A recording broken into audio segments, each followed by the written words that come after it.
And today we're going to be showing you guys how to adapt to track and field events for your regular everyday PE class. We're going to be covering the shot put, the discus, the long jump, and the hurdles.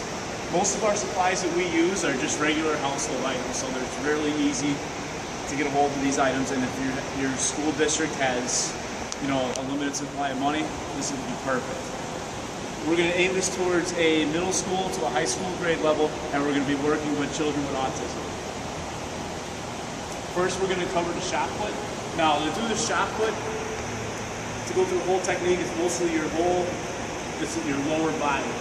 You would cup your wrist like this, and the ball would actually be touching your neck, and you would spin, and then explode at the end like that, with your hips facing forward.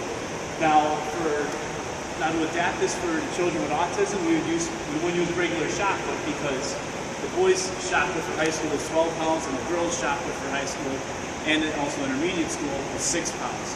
So what we would do is we would take a softball, something a little bit lighter, and instead of having them do the whole spinning motion and exploding at the end, we would just have them bend down and put the shot put here and throw.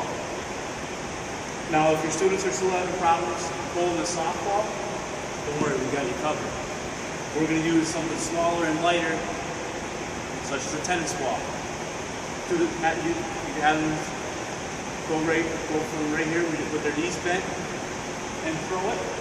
Or if they can do it, you can have them do the spinning motion and complete the whole process. Next, we're going to do the discus throw. Now, the discus are normally light. For boys, I believe it's 3.5 pounds. For girls, it's 2.5 pounds. But we want to adapt this. We don't want anybody to get hurt because even getting hit with an object, flying object like that, it hurts. So the normal throw for a discus, you would go, now we'll do the one step. One step, throw. Now, I'm sure that's probably wrong. It wasn't a very good discus thrower in high school. But we're still going to have them do the one step, but instead we have them throw it like a frisbee. So you would step and watch it go. And just like that. And I'm going to be teaching the hurdles and the long jump. For the hurdles, we made them ourselves. It's for our low-funded school district. So we made them out of gift bags, pipe cleaners, and toothpicks. So we just use the gift bags as a base and then put toothpicks between the pipe cleaners and wrapped it around so they stay up.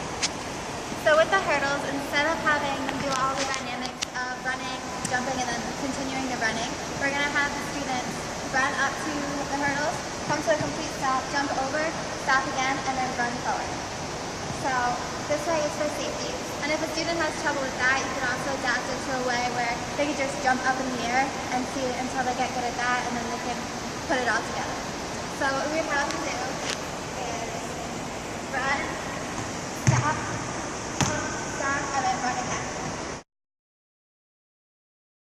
The next activity we're doing is the long jump. We made this low cost as well by using paper towels that we taped onto the floor to make the starting line. And then we put out extra paper towels where another student can mark where the student doing the activity lands. Just like the hurdles, the students would normally be getting a running start and going right into the long jump. But instead, for the adaptive, we're just going to have them start at the starting line and jump with 2 feet and land. And if they do really well with that, we can add more things to it, but we have to see how they do it. So we're going to have them start, and they would just use their arms for momentum, and they would jump forward.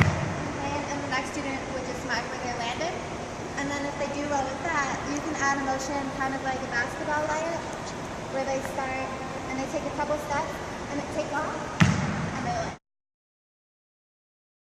In conclusion, we just wanted to say that you could use these activities in any high school or middle school phys ed class. You can use it for regular ed or adapted ed students. You can also your high school or middle school could also use this if they're not financially stable, or even if they are. One thing we can't stress anymore is make sure you put these into stations so the students could have each have a turn at it, have them there for at least, you know, a minute, minute and a half, maybe even 2 minutes. Just wanted to say thank you for watching, and that's it.